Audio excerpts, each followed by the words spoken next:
আমরা কিন্তু লক্ষ্য করেছি, বিভিন্ন প্রতিবেদনে দেখেছি, বিভিন্ন আর্টিকেলে দেখেছি, বিভিন্ন সোশ্যাল মিডিয়াতেও কিন্তু আমরা দেখতে পাচ্ছি যে শুধুমাত্র বাংলাদেশেই নয়, গ্লোবালি কিন্তু এই মানসিক রোগীদের সংখ্যাটা বৃদ্ধি পাচ্ছে বা মানসিক সমস্যাটা বৃদ্ধি পাচ্ছে। সেটার কারণ হিসেবে ধরা হচ্ছে যে এখন আসলে এত কম্পিটিশন, সেটা প্রফেশনের ক্ষেত্রেই হোক, পড়াশোনার ক্ষেত্রেই হোক, সামাজিক বিভিন্ন কারণ তো এই ক্ষেত্রে ধরা হচ্ছে।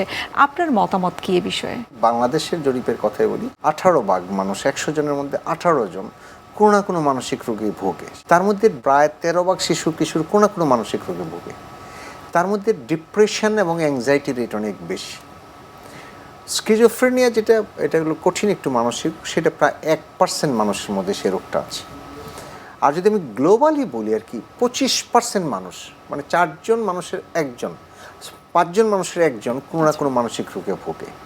তাহলে একটা বিরাট জনগোষ্ঠী কিন্তু মানসিক রোগে ভোগে। মানসিক রোগের কারণের বহুবিধ, আপনি যেগুলি কিছু বলেছেন, বহুবিধ কারণ আছে। তার মধ্যে আমরা প্রথম কনসিডার করি জেনেটিক, বংশ পরম্পরা, এটা হয়।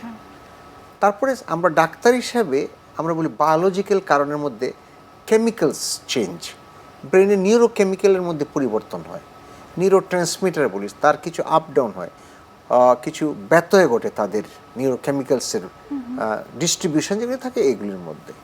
এরপরে যদি আমরা হিসাব করি তাহলে কিন্তু ব্যক্তি, পারিবারিক, সামাজিক, অর্থনৈতিক, পলিটিক্যাল, এখন গ্লোবালি যে সমস্ত ঘটছে সব কিন্তু মানুষের মনের উপর প্রভাব ফেলে এবং প্রত্যেক মানুষের মনে একটা চাপ সৃষ্টি করে। সেইগুলি প্রত্যেকটি চাপই কিন্তু একটি মানসিক রোগের কারণ হতে পারে। আরেকটা কথা এখানে আমরা বলি, যদি আমাদের সমাজের দিকে তাকাই, আমাদের কিন্তু বাচ্চাদেরকে আমরা যারা বড় হচ্ছি তারা কিন্তু আগের মতো বড় হই না। কেন বলছি? এখন আমরা বলি যে ওই বাচ্চাটা ফার্মের মুরগির মতো।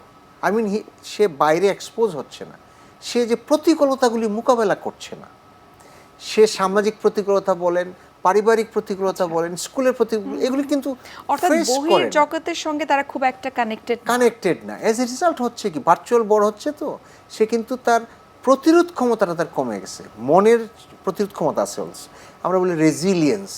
বাচ্চাটার রেজিলিয়েন্স ডেভেলপ করে না। এই যে রেজিলিয়েন্স ডেভেলপ করে না, তখন একটা ছোট্ট অসুবিধা হলেই হাত কাটা শুরু করে, ছোট্ট অসুবিধা হলেই ঘর থেকে চলে যায়। এই যে অসুবিধাগুলি, সেগুলি কিন্তু মানসিক কারণ। আরেকটা ইম্পর্টেন্ট এখনের প্রেক্ষাপটে, ড্রাগ এডিকশন। হ্যাঁ, সেই মাদকাসক্তি কিন্তু আরেকটি মনোরোগের কারণ। মাদকাসক্তি ইটসেলফ একটা মনোরোগ, কিন্তু এটা কিন্তু আরও মনোরোগের কারণ হয়ে দাঁড়িয়েছে। সুতরাং এইরকম প্রেক্ষাপটে আমরা বিশ্লেষণ করে বলতে পারি, দেখা গেছে যে এখন আগের চেয়ে মনের রোগ অনেক বেশি, মাত্রায় বেশি, এবং বেশি বেশি করে হচ্ছে। মধ্যবয়সে বেশি হয়, শিশু কিশোরদের মধ্যে বেশি হয়, এরকম কিন্তু বিষয়টা।